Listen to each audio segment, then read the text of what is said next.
superklasė, globalus galios elitas ir jo kūriamas ar valdomas pasaulis.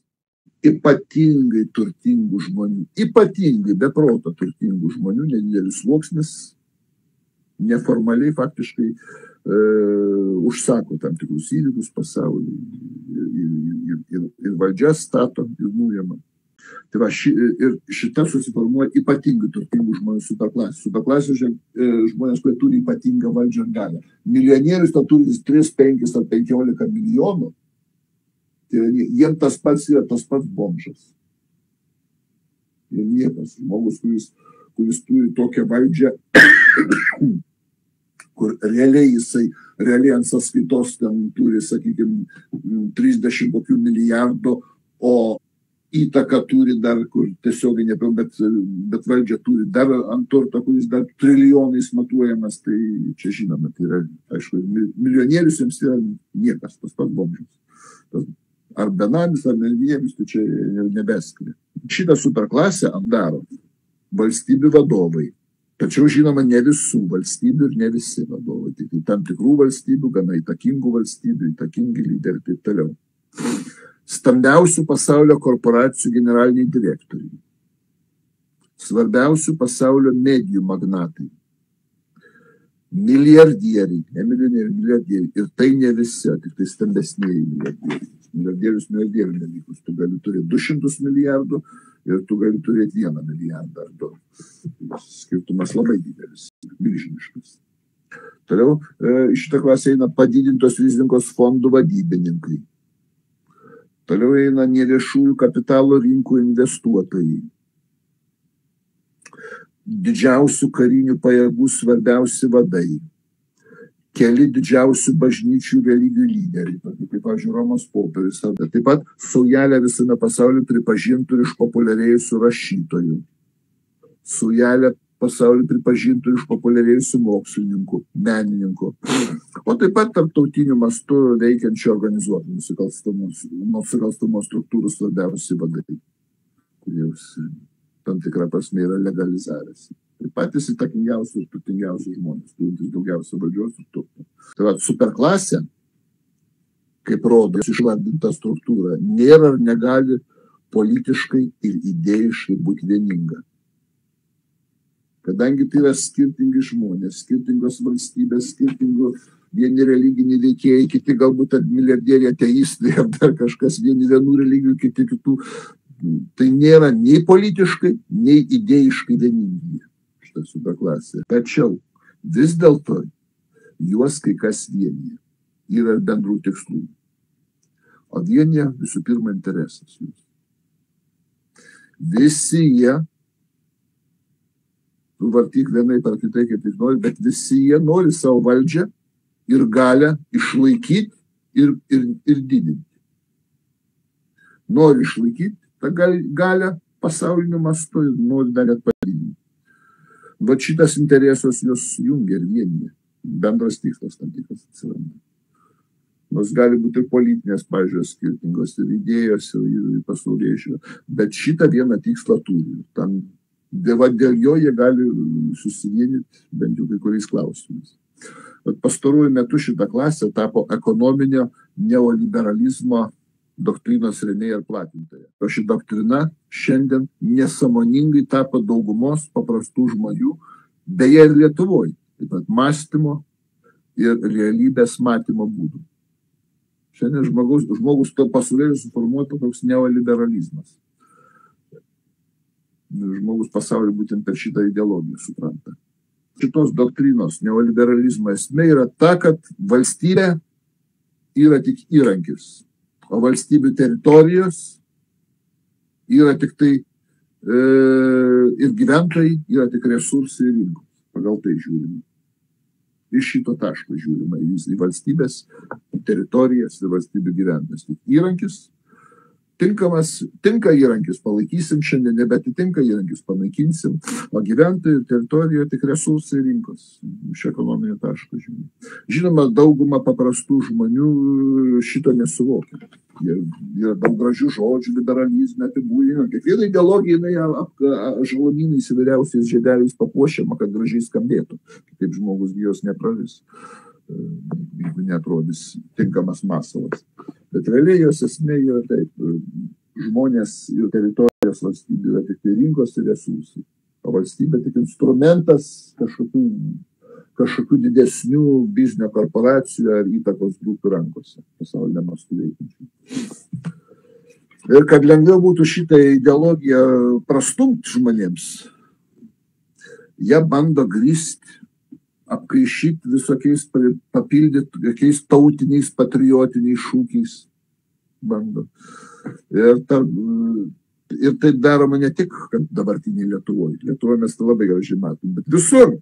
Tos pačios Jungtinės Amerikos valstijos irgi, tik tai be abejo, skirtingais būdais ten, priklausomai nuo šalies susiformavusios politinės kultūros, šalies vietos, hierarchinį pasaulio, geopolitiniai sąrangai. Tai su savais smagiais ansais. Bet iš esmės ta pati doktrina visur dominuoja. Dauguma strateginę reikšmę turinčių politinių klausimų tarptautiniais, o neretai ir nacionaliniu lygmeniu svarstomi šešėliai, saugantis pašalinių, saugantis viešumos. Ir niekaip nekvestionuojami. Šitas dalykas yra, sutikim su to, kad ne viskas viešai diskutuojama, svarstama ir visi sprendimai parodomi. Yra daug kas daroma po kilimu, uždarų durų šešėlyje. Susirenka tas, kas turi įtaką, galią, tas, nuo kurio priklauso pasaulyje, nuo tų žmonių, kurių priklauso pasaulyje vykstantis procesai, kurie turi valdžią ir pinigus didelius. Reiškia, ir tą su šešėlį daro, nusprendžia.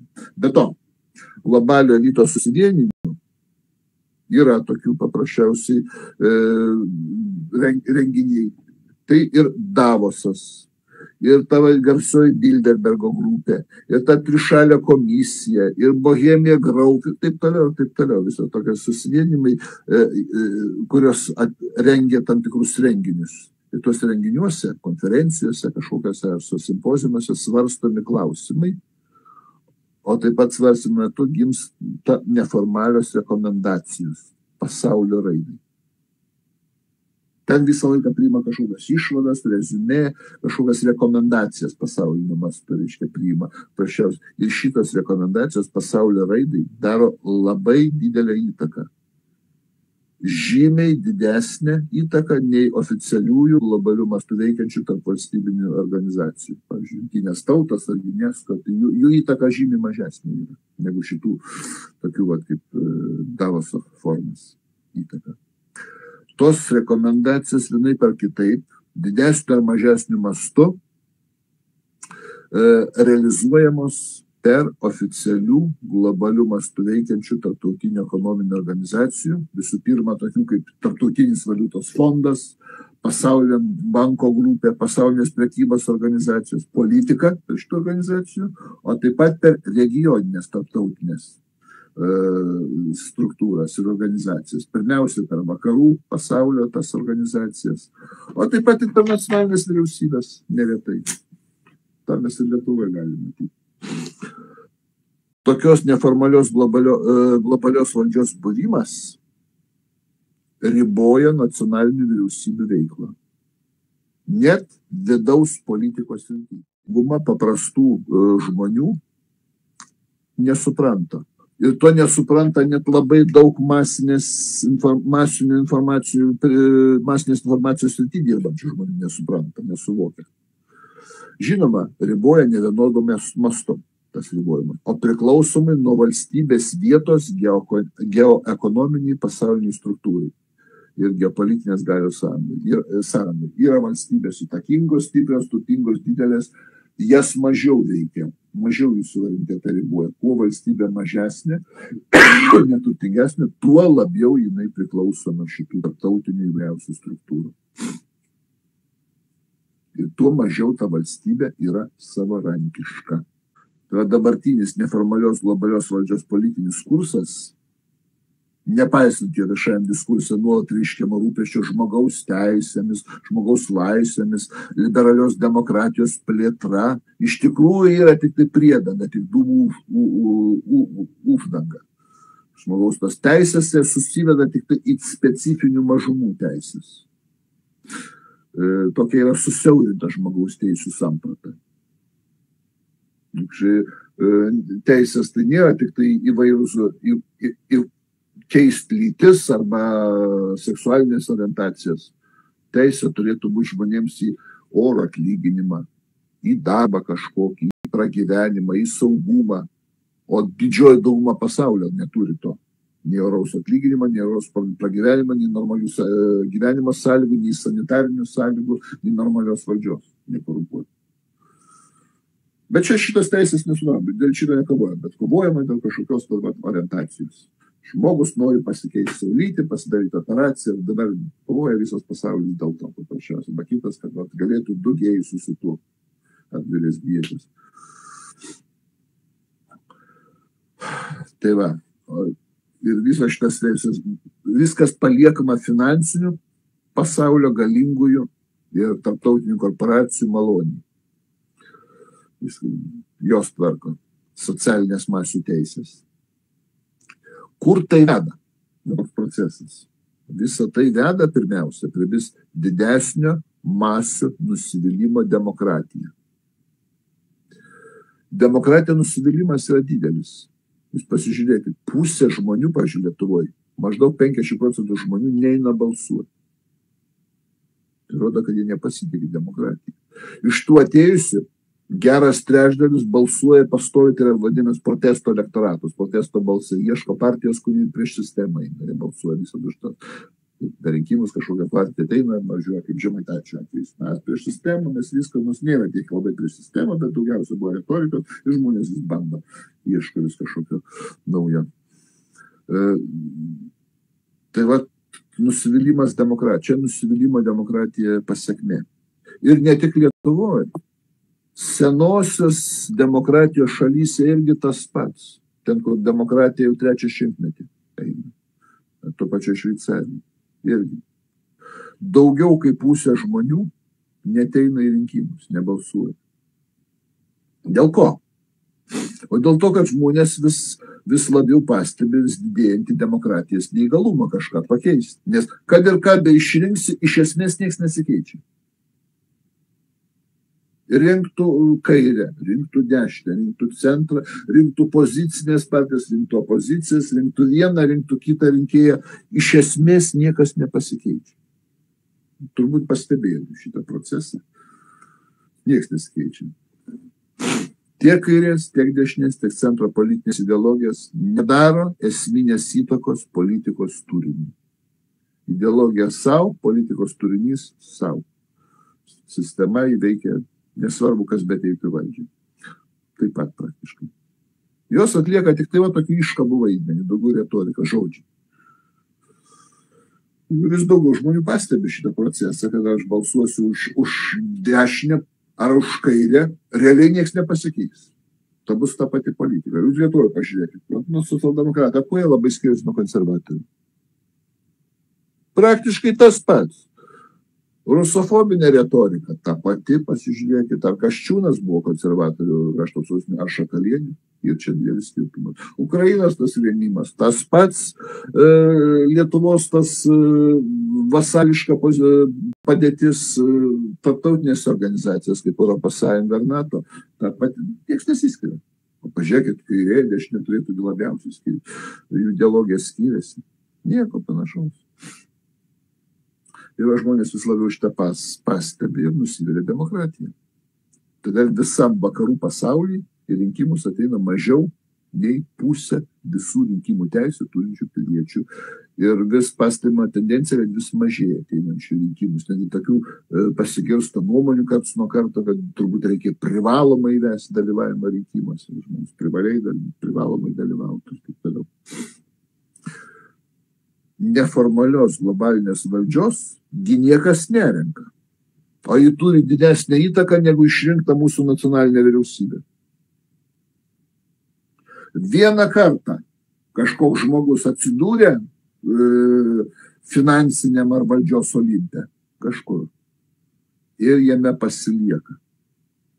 Ir jis jau pats, jie jau patys, tie, kurie pakliūva į pačią tą, sakykime, superklasę, jie jau patys nusprendžia, ką priimti savo ratą, kuo papildyti savo gretas, kuo nepriimti. A jau kurioj nors šaly demokratinių rinkimų keliu į valdžią ir ateitų jėgos, kurios bandys šokti ne pagal globalaus elito gadelę. Pradedama kelti iškart propagandinis triukšmas.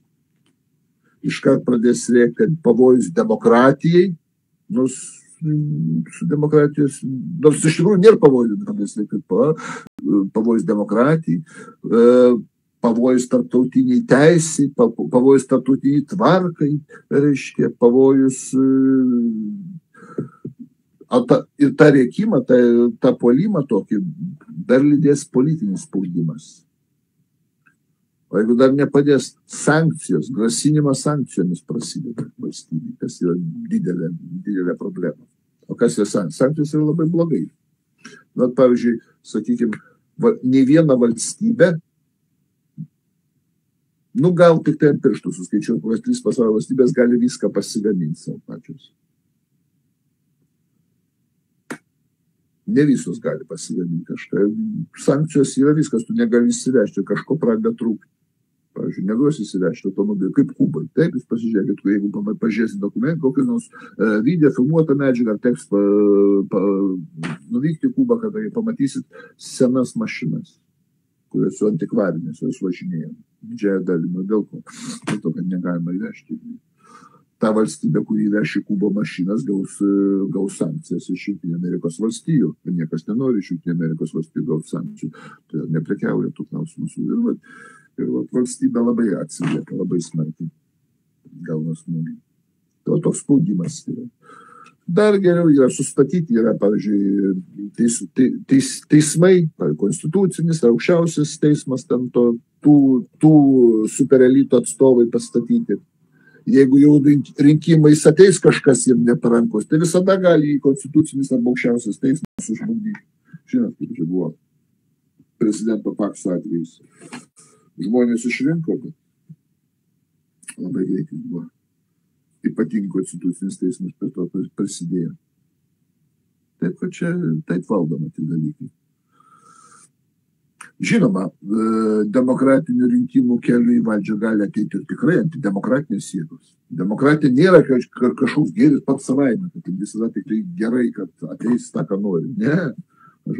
Prisiminkim, Adolfas Hitleris tai į valdžią atėjo ne perversmo keliu, bet demokratiniu keliu. Buvo išrinktas. Arba Turkijoje šiandien, irgi demokratiniu keliu atėjo Erdoganas, kurio pozicija, švelniai tariant, su demokratija mažai ką bendro turi. Tačiau tie diktatoriniai režimai, kurie ateina, reiškia, pažeidžia žmogaus teisės, laisvės ir demokratinius principus, bet jeigu tie režimai įsipaišys į globalio elito piešiamas pasaulio geopolitinės schemas, jie paprastai nekliūna. Jų niekas nerėkia, ten mažai demokratijos, savo Turkijos atveju. Nelabai kas reikia. Jeigu jie netrukdo globaliam elitui. O gali būti gana demokratiška partija, bet jeigu jinai pasisakys kuris klausimais, kas netinka tam globaliam elitui, paprasčiausiai, jie apšauks antidemokratinę ir spaudimas bus milžiniškas. Dabar, reiškia, jeigu imam žmonės paprastus superklasę, tai tokios turtinės diferenciacijos ir polarizacijos pasaulyje, kokia yra dabar, ir jinai vis didėja, žmonijos istorijai dar nėra buvę. Niekada neužfiksuota, kad būtų toks didelis tokia socialinė atskirtis ir turtinė. To dar niekada istorijai nėra buvę. Ir jokia ekonomikos ar technologijų plėtra, tęsiant ligšiolinį politikos kursą, situacijos tikrai nepakeis.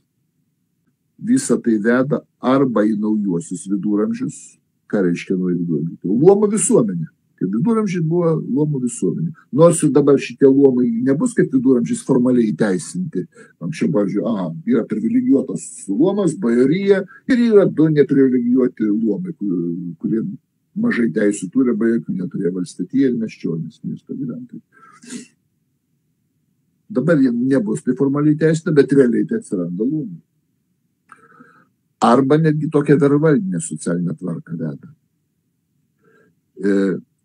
negalima atmesti tokios galimybės, kad tokia raida, toks pasaulio dabar vystymas, jis gali baigtis pasaulinio masto katastrofa.